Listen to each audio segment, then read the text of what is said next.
Alright, so this video goes out to all my US MNT fans. It's so you guys can understand what I've been trying to tell you guys in the comments of other YouTubers like the Straight Red Card, Tactical Manager TV, 11 Yanks, the Yank Report. I always try to comment and I get attacked by US fans that that don't understand. And if you read David Ochoa's article, I put the link in the comments and in the video description, I mean. And now it's time for you guys to understand what I'm trying to get at. Because exactly what David Ochoa puts out there and what he said in his article is exactly how I feel. At age 14, if I'm not mistaken, David Ochoa went for a tournament where he was scouted by several MLS teams, including teams from Mexico like Chivas and Monterrey. He took off to Chivas alone with nobody. He took off to Chivas and he was bullied there for not knowing how to speak Spanish very well.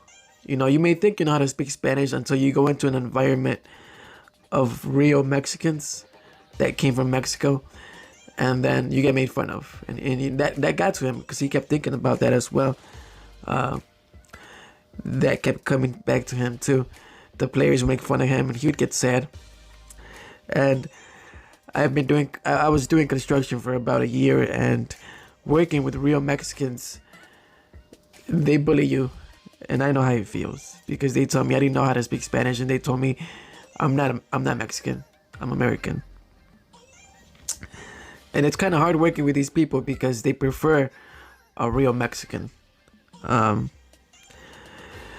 there you go. That's one thing. And as David Ochoa kept progressing, he made his way back to home. And luckily he was able to go into the RSL Academy, where he was able to be with his coach Des, that spoke Spanish. He was from Ireland, but he spoke very good Spanish since his coach worked in Mexico as well, and that helped him a lot. It helps you when you have somebody that's there to guide you.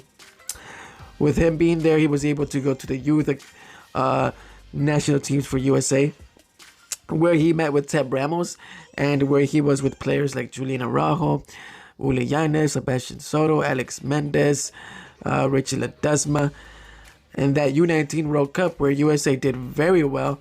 They got far. They actually eliminated France, if I'm not mistaken, 3-2, and then they lost to either Ecuador or they lost to Venezuela. I think they lost to Ecuador. But there he felt at home a little bit. He felt at home a little bit because he had guys that spoke Spanish, and he felt comfortable. And at my job where I was working construction, it helped me when I had one guy that was Mexican. He was around my age. And my Mexican coworkers would bully me. They made me feel really bad.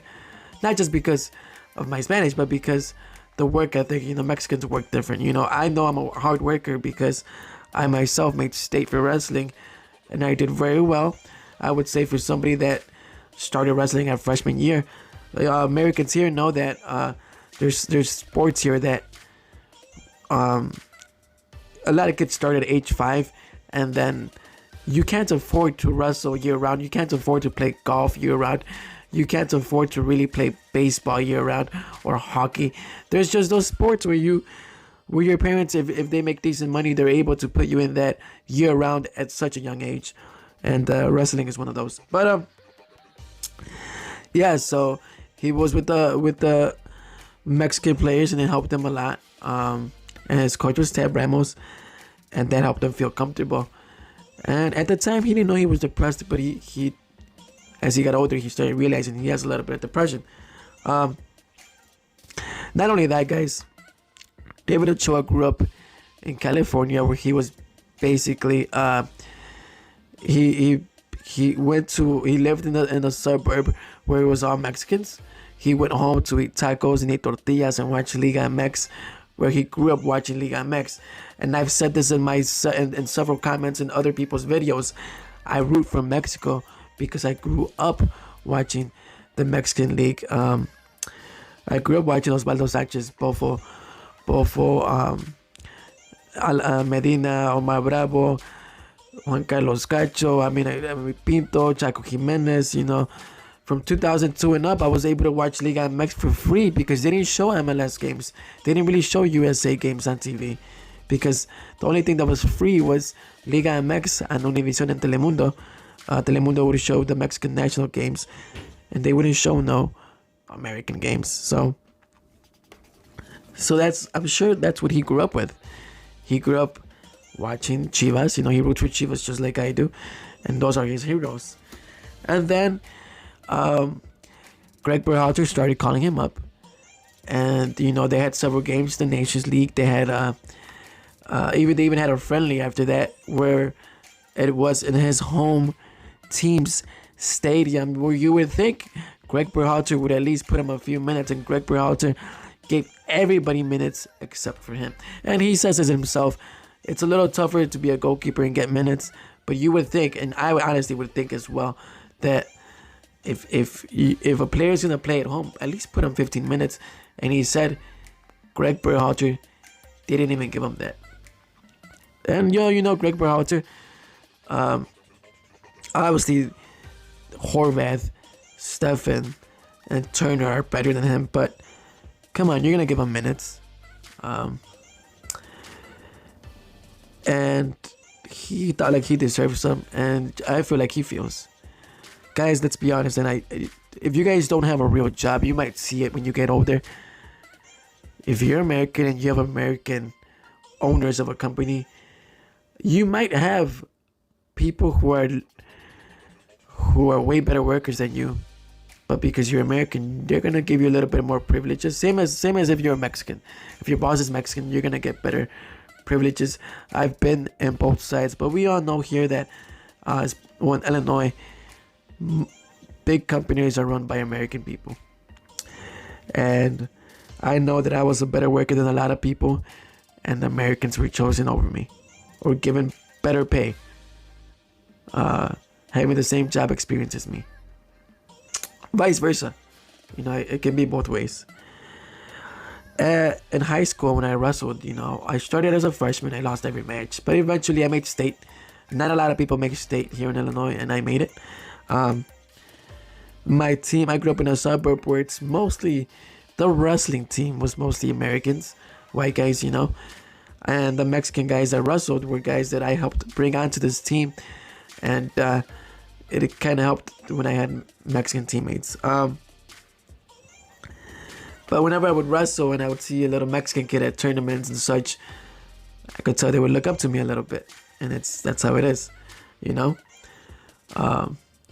And growing up in that area, a lot of kids recognized me because of my past wrestling stuff. So that was fun. And I know how he feels, In college, I went to a college where it's mixed. It's a bunch of Mexican, blacks, and Americans, and that was really fun. I actually really liked that more than my high school team, where it was mostly white guys. And it's an individual sport, but you kind of feel comfortable when you have your own people that understand you. So I kind of feel like David Ochoa felt the same way. And then Tata Martino gave him a call, and Tata Martino told him, hey, come to camp for 3 days, you might like it. And he went. And he said he wasn't bullied anymore because of his Spanish. And he's playing with older people now. And he felt at home. He was around Mexicans again. He was around people that were his people that would make him feel comfortable. And let's be honest also, I know David Ochoa realizes that he has more of a chance to play with Mexico because the goalkeepers are a little bit older. But at the same time, guys, if you're an athlete, you always feel like you are good enough to play. And I'm sure that's how he feels. I'm sure that he feels like he has more potential than Stefan, Horvath, and Turner. So that's how I felt too. Even in college, when I wasn't the starter for my wrestling team anymore, but that's because I chose to do other things. I always felt like I could have done more, and I was good enough to be the starting wrestler in my weight class, even though I wasn't. But he sums up everything that I felt. I grew up watching Liga MX. I grew up coming home to a Mexican parents. I only grew up with my father and my siblings, no mother, and then I grew up in a suburb where it's mostly Mexicans, but the sports were just wrestling was a lot of Mexican kids, but on varsity was not many Mexican kids. And then I represented Illinois for a dual state match. We wrestled Indiana and I represented Illinois. And obviously, I said yeah, but if Mexico ever came calling my name, I would have represented Mexico. I was not good enough, near good enough, because in wrestling you have to compete with people who wrestle year round. I can only afford to wrestle 3 months out of the year, which was free for high school. And then David Ochoa also brought up that he worked with his father growing up for his father to show him that it's not easy to make money. And it kind of reminds me of how I wrestled in high school. My senior year, which was my best year, I was also going to high school and working. It humbles you a little bit. It really humbles you. And then you see those kids who, luckily their parents were able to, not have them work, focus just on wrestling. And I had those teammates who were American that didn't have to work like I did to be able to pay a phone bill. And this is why I root for Mexico, and this is why David Ochoa roots for Mexico, because we both have the same feelings. I do want to say that his coach did pass away at age 52, unfortunately, due to depression. And even David Ochoa says it himself that he noticed that the coach was happy, but he never saw it coming. Depression is something that's very scary, and unfortunately, they don't know how to control it yet. But let's just wish him the best. I think he made the right choice because he feels like he's at home. And I think he made the right choice. I think he made the right choice for himself. At the end of the day, you want to be happy yourself. USA is not going to lose the next Buffon. USA has great goalkeepers, Turner, Horvath, and Stefan, who are better than David Ochoa. It's more likely that David Ochoa is not going to be as good as these guys ever, because it's hard, But who knows? He might do it. I'm hoping that he doesn't become a Coutinho from Chivas, who now is riding the bench, who showed a lot of potential before. But this is the video, guys.